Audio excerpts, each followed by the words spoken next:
যারা অপরাধ করেননি তারাও যখন এই ধরপাকড়ের আওতায় পড়ে যাচ্ছেন তখন কিন্তু এক ধরনের আতঙ্ক তৈরি হয়। একটা কথাই বলে না যে পাপির তাপিও মরে, যেমন কোনো একটা অফিস রেড করা হলো, একটা ব্যবসা প্রতিষ্ঠান রেড করা হলো, ওয়ার্ক প্লেস যাকে বলি আমরা এনফোর্সমেন্ট, এবং সেখানে গিয়ে তারা যাদেরকে খুঁজলো তাদের বাইরেও আর কাউকে পেয়ে গেল, তখন তাকে ধরতে হয়। আইস যদি আপনার বাড়িতে আসে তাহলে কোনো রকম ওয়ারেন্ট ছাড়া কিন্তু আপনার বাড়িতে ঢুকতে পারে না। পার্থক্য হলো বুঝতে হবে, চার্জড হওয়া আর কনভিক্টেড হওয়ার মধ্যে কিন্তু অনেক ফারাক আছে। অভিযুক্ত করলেন, পরে বললেন আমি তো তাকে করে ফেলেছি out of emotion, it was my impulsive, so it will be very difficult to reverse that. Ashok Karmakar, যারা আসলে অপরাধী তাদের বিচার নিশ্চিত হওয়ার বিষয়টি নিঃসন্দেহে প্রশংসনীয়, কিন্তু যারা অপরাধ করেননি তারাও যখন এই ধরপাকড়ের আওতায় পড়ে যাচ্ছেন তখন কিন্তু এক ধরনের আতঙ্ক তৈরি হয়। এবং স্যাংচুয়ারি সিটি হওয়ায় নিউ ইয়র্কের গভর্নর কিংবা মেয়রের আসলে যেভাবে নিউ ইয়র্কবাসীর পাশে দাঁড়ানোর কথা, সেরকম শক্ত কোনো বার্তা কিংবা কোনো আশ্বস্ত হওয়ার মতো কোনো বার্তা আমরা এখন পর্যন্ত তাদের কাছ থেকে পাইনি। আমি আপনার কাছে আসলে আমাদের অনেকগুলো প্রশ্ন রয়েছে, আমাদের আইনি অধিকার নিয়ে প্রশ্ন রয়েছে। শুরুতে আগে জানতে চাইবো, এই যে আইস অভিযান করছে, আমরা দেখলাম জ্যাকসন হাইটসে একজনকে বেসমেন্ট থেকে নিয়ে যাওয়া হয়েছে, একজন বাংলাদেশি তরুণকে। আইসের এই অভিযানটা আসলে কিভাবে পরিচালিত হয়, কিংবা কারো ইচ্ছার বিরুদ্ধে আসলে তার বাসায় যে আইস কি আসলে অভিযান চালাতে পারে কিনা, আইন কি বলে? ধন্যবাদ। প্রথমত হলো যে আপনার যে কমিউনিটির মধ্যে যে আতঙ্ক বিরাজ করছে, আতঙ্কটা একেবারে অমূলক আমি বলবো না, তবে অনেক ক্ষেত্রেই আমাদের বুঝতে হবে যে যে সরকার বর্তমান যে অবস্থান নিয়েছে সেটা কিন্তু নতুন কিছু না, শুধুমাত্র এনফোর্সমেন্টের যে আপনার যে ডিগ্রিতে চলছে সেটা নিয়ে একটু যে হাইপটা চলছে সেটা আমাদের বুঝতে হবে। হয়তো যারা ক্রিমিনাল রেকর্ড যাদের আছে, আপনি আগে বলছেন আমরা সবাই জানি, তাদের বিরুদ্ধে কিন্তু মূলত এই অভিযানটা।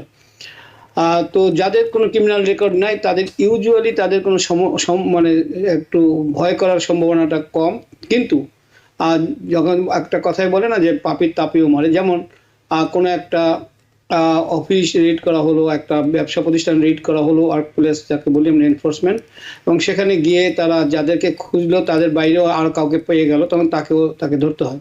শুধু দেখা গেল যে টার্গেট না, সেও টার্গেটেড হয়ে গেল, বা সেও এটা মানে রং প্লেস, রং টাইম, রং প্লেসে জন্য সে ধরা পড়ে গেল। তো সে কারণে আপনাকে একটু সতর্ক থাকতে হবে। আর যেটা হলো অধিকারের কথা আমরা বলছি, যে প্রত্যেকের অধিকার আছে অবশ্যই, once you are on the American soil, so you have the right.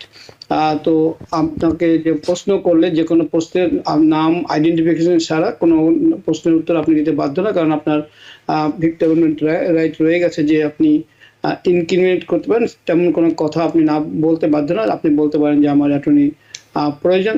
আর একটা জিনিস হলো যে আইস যদি আপনার বাড়িতে আসে তাহলে কোনো রকম ওয়ারেন্ট ছাড়া কিন্তু আপনার বাড়িতে ঢুকতে পারে না, ক্রিমিনাল ওয়ারেন্ট দরকার। সো ওয়ারেন্ট যদি না থাকে then you are not bound to let them in, তা আপনাকে কোনো বাধ্য না যে আপনি তাদেরকে ঢুকতেই দিতে হবে।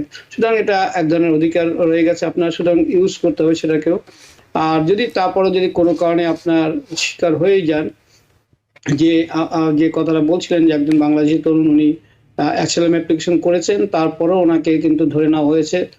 সুতরাং এটুকুই আমরা জানি, কিন্তু ভিতরে অন্য কোনো খবর আমাদের কাছে নেই, বা এটা নিয়ে হয়তো যে ভিন্ন কোনো কারণ আছে কিনা, কারণ প্রায় সময় কোনো ইনফরমেশন থাকতে পারে যে ইনফরমেশনগুলো পাবলিক হয় না, কারণ ইউজুয়ালি যদি আপনি অ্যাসাইলাম অ্যাপ্লিকেশন করেন then you are not suppose to be target of this kind of arrangement, or আপনার যাকে বলে ডিটেনশন। তার কারণ হলো ডিএইচএস এর আইসের যে প্রায়োরিটি লিস্ট আছে যাদেরকে ধরার জন্য, তাদের মধ্যে কিন্তু যারা ক্রিমিনাল কোনো রেকর্ড নেই তারা কিন্তু নেই এর মধ্যে প্রথমেই। তারপর ডিপোর্টেশন অর্ডার যদি থেকে থাকে, অথবা কেউ যদি ডিপোর্টেশন আগে একটা মানে অন্য নামে করে থাকেন, পরবর্তীতে আবার যদি নতুন করে অ্যাপ্লিকেশন করে থাকেন, তো সেসব কারণে কিন্তু আপনার হতে পারে যে আপনি টার্গেট হয়েছেন। বা অন্য কোনো কারণে যদি ল এনফোর্সমেন্ট এজেন্সির কাছে কোনো তথ্য থেকে থাকে, যেটা প্রায় সময় আমরা পাবলিক হয় না, আমরা শুধু জানি যে তার বিরুদ্ধে কোনো কিছু নেই।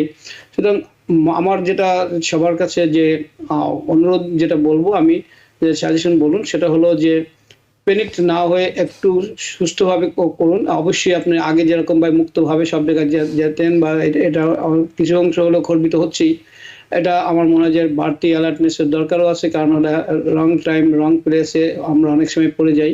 সুতরাং সেখান থেকে আমাদেরকে একটু দূরত্বে থাকতেই হবে।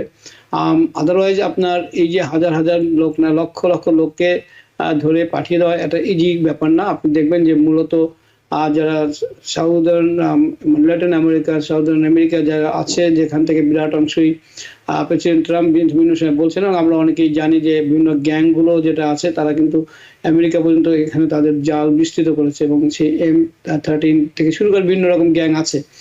সেই গ্যাংগুলোর কিন্তু অস্তিত্ব অস্বীকার করা যায় না, এবং এর ফলে কিন্তু পাবলিকের একটা সাপোর্টও আছে। আপনি দেখবেন যে গতকাল ওয়েডনেসডে কালকে বিকেলবেলা যে আইনটা সাইন করা হলো, লিকেন রাইলি অ্যাক্ট, তাতে কিন্তু এটা একটা ভালো অ্যাক্ট এবং খারাপ এই সেন্সে যে খারাপ আমি বলবো এখানে যেটা বলেছে যে আপনাদের আমি এটা সবাইকে সতর্ক করতে চাই যে এই ব্যাপারটা খুব বেশি করে আমাদেরকে একটু সচেতন থাকতে হবে।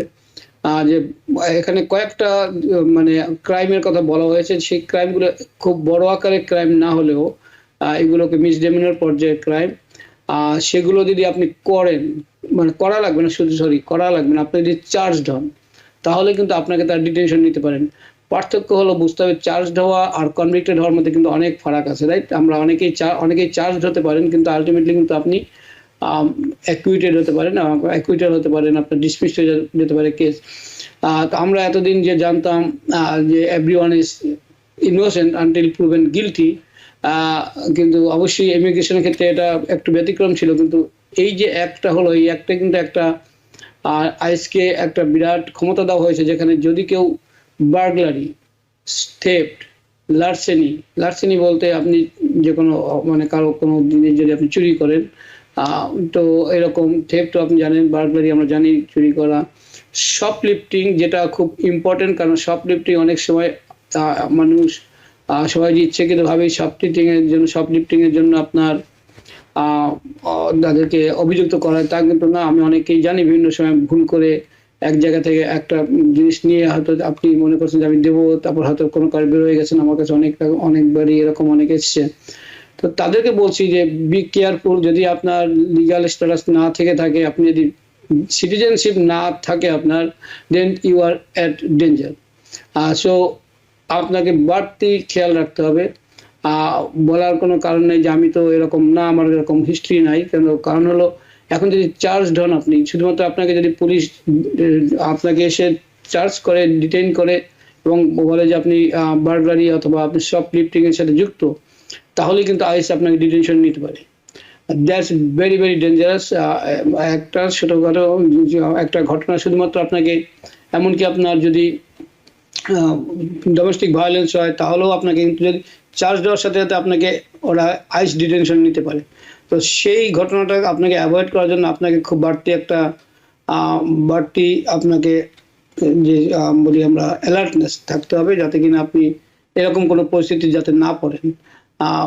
যারা পরিবারের যারা আছেন, যাদের মধ্যে নিজেদের মধ্যে কোনো সমস্যা থাকলে আমি বলবো প্লিজ বি সেন্সিবল, কারণ এখন ছোটোখাটো আপনার ভুল আপনার অনেক বড় বিপদ ডেকে আনতে পারে।